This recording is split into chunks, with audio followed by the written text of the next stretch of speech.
Shalom. Selamat Natal bagi ya.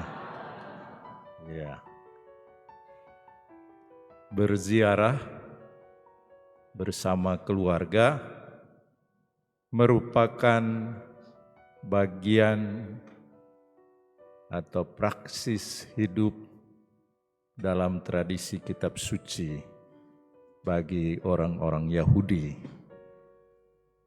Berziarah ke tempat suci, ke Bait Allah, ke Yerusalem. Jadi itu bagian dari praktek hidup beriman, hidup beragama bagi orang-orang Yahudi. Dalam bacaan pertama tadi kita mendengar keluarga Hana dan Elkana. Mereka berziarah ke Silo, tempat Bait Allah, dan bertemu dengan Imam Eli. Sebelumnya Hana berdoa mohon agar ia memperoleh anak, atau tepatnya Tuhan menganugerahkan anak dalam keluarga ini. Mereka sudah merindukan untuk mendapat anak. Dan mereka berziarah untuk itu.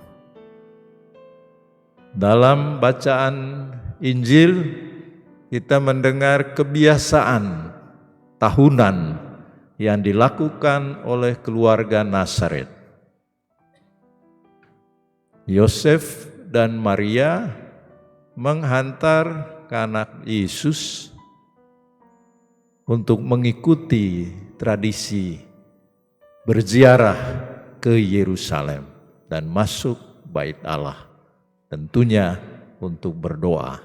Dan yang dilakukan oleh Yesus justru kemudian dia mengajarkan ahli-ahli Taurat bersoal jawab tentang iman mereka. Berziarah itu boleh dikatakan kata dan tindakan aktivitas yang dalam tahun yubileum ini itu menjadi bagian yang diangkat oleh gereja kita, oleh paus kita, dan oleh kami di keuskupan agar itu menjadi agenda utama, agenda penting dari hidup kita masing-masing. Baik itu agenda dalam keluarga maupun juga agenda dalam komunitas-komunitas, dalam lingkungan-lingkungan, dalam paroki-paroki. Usahakanlah agar ada peziarahan, ada aktivitas berziarah ke tempat suci, ke tempat yang kudus. Dan itulah yang diharapkan dalam tahun yubileum biasa. Jadi kita bisa lihat di YouTube, bisa lihat di media sosial lainnya bahwa tahun 2025 yang sudah dimulai dibuka oleh Paus Fransiskus, bahwa umat kita, gereja Katolik seluruh dunia, memasuki atau memaknai tahun 2025 sebagai tahun rahmat khusus, atau tahun untuk mendapat rahmat khusus, tahun jubileum. Dan tradisi kita biasanya setelah 25 tahun, hitung saja, berarti tahun 2025 nanti 2050 itu akan ada yubileum biasa.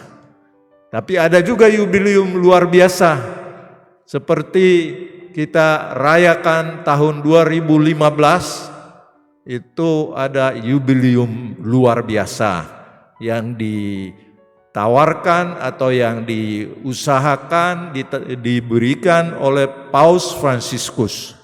Ini dengan tema agar kita sungguh-sungguh menghidupi Allah yang penuh berbelas kasih kepada kita. Maka waktu itu disebut tahun kerahiman. Dan keuskupan kita akhirnya memberi tanda konkret bahwa tahun kerahiman itu menjadi suatu tahun yang terus-menerus kenangan bagi kita. Maka ada paroki Bojonggede, paroki kerahiman ilahi. Di sanalah kita berusaha bersama menghidupi apa artinya Allah yang Maha Rahim kepada kita, dan bagaimana kita yang percaya kepadanya juga hidup dalam kerahiman ilahi itu terhadap sesama kita. Nah, sekarang tahun 2025 itu kita merayakan tahun jubileum ini. Dan di sini kalau Paus sudah membukanya tanggal 24, dan kita seluruh gereja-gereja lokal di seluruh dunia membukanya tanggal 29 Desember hari ini. Dan bukan kebetulan sebenarnya, pas juga itu bersamaan dengan pesta keluarga, Hari Raya Keluarga Kudus. Tentu ini memberikan pesan khusus untuk kita. Artinya bahwa hal kerahiman ilahi itu atau perayaan tahun jubileum itu diharapkan terjadi sungguh-sungguh mulai dari keluarga-keluarga kita. Tadi kalau kita dengar bacaan pertama dan bacaan Injil juga bicara mengenai keluarga Hana dan Elkana, keluarga Yosef dan Maria, dan ada anak dan ada juga cita-cita mereka. Dan mereka melakukan peziarahan ke bait suci, ke tempat kudus. Nah, saudara dan saudari, tema tahun jubileum kita ini ialah peziarah pengharapan. Kita menjadi orang-orang yang berziarah, orang-orang yang melakukan perjalanan, tapi dengan satu pengharapan. Tahun ini gereja juga mengajak kita untuk menghidupi keutamaan pengharapan. Di tengah macam-macam tantangan kehidupan, kita diberi keutamaan, diberi karunia pengharapan, berharap terus-menerus. Kalau dalam bula untuk surat resmi dari Paus, di situ dikatakan dengan mengutip Mazmur 27, dikatakan di sana harapan pada Tuhan, pegang teguh, tegar, dan berharap pada Tuhan. Jadi pesannya kepada kita sekalian agar kita tidak kehilangan pengharapan. Kita mempunyai harapan, kerinduan, dambaan akan terjadi sesuatu yang lebih baik dari yang ada sekarang. Nah, saudara dan saudari, kalau saya mendalami atau membaca apa yang diharapkan oleh gereja pada masa jubileum ini, sebenarnya ada 3 hal yang kita harapkan bahwa itu bertumbuh, berkembang dalam diri kita, dalam keluarga-keluarga kita. Yang pertama ialah bahwa kita merasakan, kita mengalami kerinduan kita untuk mengalami bahwa Allah yang saya imani, yang kita percayai, itu adalah Allah yang memperlihatkan wajah belas kasih-Nya kepada kita. Dan kita merindukan agar belas kasih kerahiman Tuhan itu benar-benar kita rasakan, kita alami. Maka kita diajak untuk mendatangi Tuhan yang berbelas kasih, Tuhan yang memperhatikan apa yang kami cita-citakan, impikan, doakan, harapkan. Seperti Hana, dia datang ke bait Allah, berdoa di sana setahun sebelumnya untuk memohon agar Tuhan memberikan dia anak. Belas kasih Tuhan terjadi padanya. Setahun kemudian dia datang lagi, dia membawa anaknya. Ini melalui Imam Eli. Inilah anak yang saya tahun lalu minta kepada Tuhan. Tuhan berbelas kasih kepadanya. Dan dia merasakan itu. Nah, sesungguhnya wajah Allah yang berbelas kasih, wajah Allah yang tidak meninggalkan kita. Kehadiran Allah dalam peristiwa Natal ini mestinya membangkitkan harapan kita. Apapun harapan kita, kita masing-masing punya harapan, punya cita-cita, punya kerinduan agar terjadi sesuatu yang lebih baik dalam hidup saya, hidup kita masing-masing. Sampaikanlah itu kepada Tuhan. Maka kalau kita berziarah ke tempat-tempat yang ditentukan oleh gereja, baik oleh gereja universal maupun oleh gereja Keuskupan Bogor, pergilah, berdoalah, menyampaikan apa yang menjadi harapan kita, karena kita percaya bahwa Allah yang kita imani itu, bertahun-tahun kita mengimani Tuhan ini, dan Dia pasti tidak membiarkan kita berjalan sendirian. Allah berbelas kasih kepada kita. Dan tentu saja saudara-saudari, belas kasih Allah itu juga bisa kita rasakan melalui belas kasih dari sesama kita. Maka hal yang kedua yang juga kita usahakan, kita rindukan agar terjadi dalam masa tahun yubileum ini dan seterusnya ialah bahwa kita berubah. Kita masing-masing ini berubah, membaharui diri menjadi manusia yang berbelas kasih kepada sesama kita.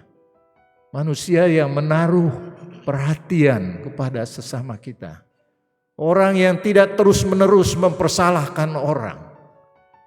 Bertobatlah. Jadilah tangan kasih Allah kepada sesamamu. Walaupun kita kadang-kadang dalam konteks tertentu kita menjadi orang yang mungkin bertindak sebagai penguasa, menguasai hidup orang. Dan mungkin di situ kita bertindak kejam terhadap sesama kita, tidak memperlihatkan belas kasih kita. Nah, kita diundang, kita diajak selama masa jubileum ini, setidak-tidaknya kita mengubah hidup kita. Mentransformasi diri kita menjadi manusia yang sungguh berbelas kasih kepada sesama kita. Mengampuni, memaafkan orang yang bersalah kepada kita.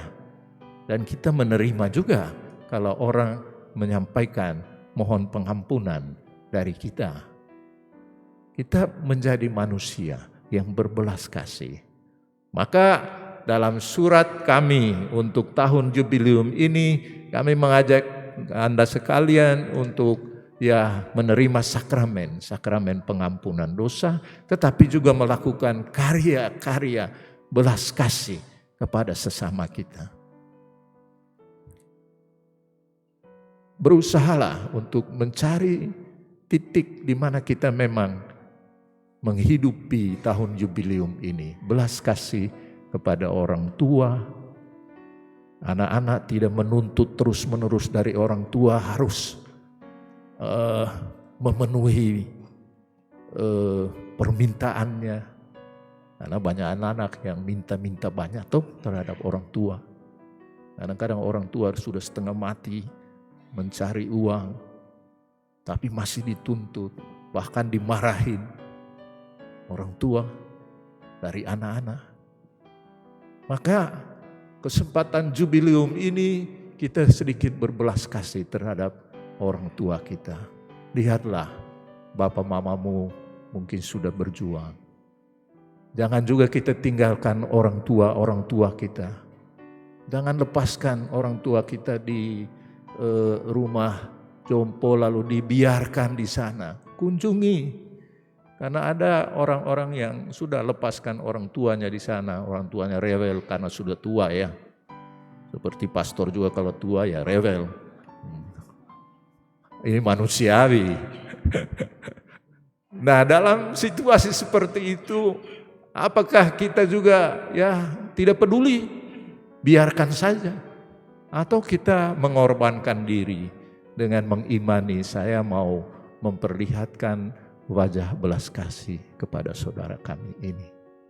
Kalaupun orang bersalah kepada kita, ya maafkan. Ini kadang-kadang kita mengatakan tidak mudah Bapak Uskup. Ya memang tidak mudah.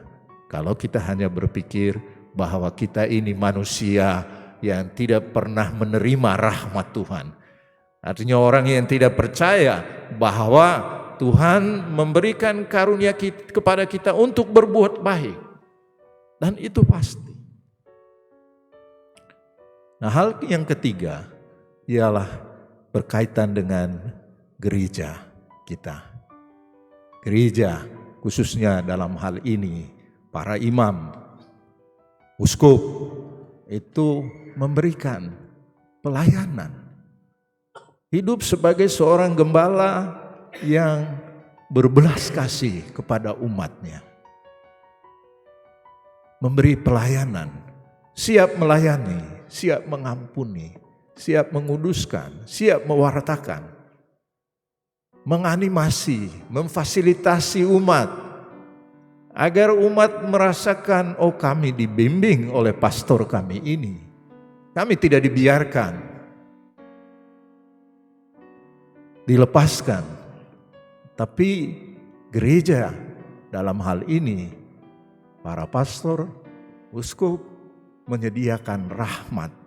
Rahmat yang karena tabisan itu terjadi.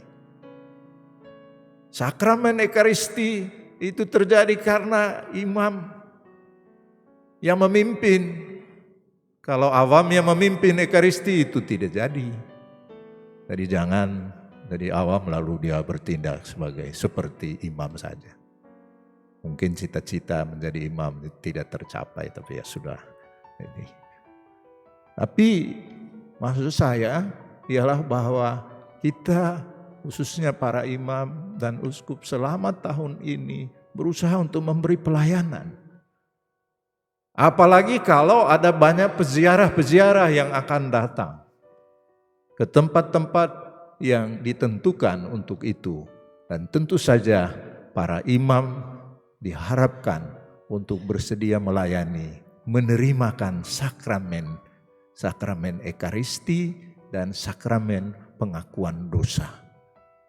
Karena ini juga yang ditegaskan oleh pimpinan gereja kita, paus kita, dan itulah tradisi kalau bicara mengenai jubileum, maka hal-hal ini yang ditekankan oleh gereja kita. Agar terjadi satu perubahan, pembaharuan batin, gereja secara menyeluruh. Bukan hanya gereja sebagian, tetapi gereja secara menyeluruh kita bertumbuh, berkembang, menjadi orang-orang yang baru melalui karya-karya yang kita lakukan. Nah saudara dan saudari, pada awal kita membuka tahun jubileum ini, marilah kita bersama-sama dan masing-masing menuliskan apa tekad saya untuk membaharui, untuk mewujudkan belas kasih Tuhan itu kepada sesama kita. Melakukanlah peziarahan-peziarahan ke tempat-tempat yang kudus, entah secara pribadi atau satu keluarga. Catatlah itu, dan semoga akhir tahun 6 Januari tahun 2026 kita melihat, inilah keluarga kami sebagai keluarga mewujudkan belas kasih Tuhan itu dengan cara seperti ini.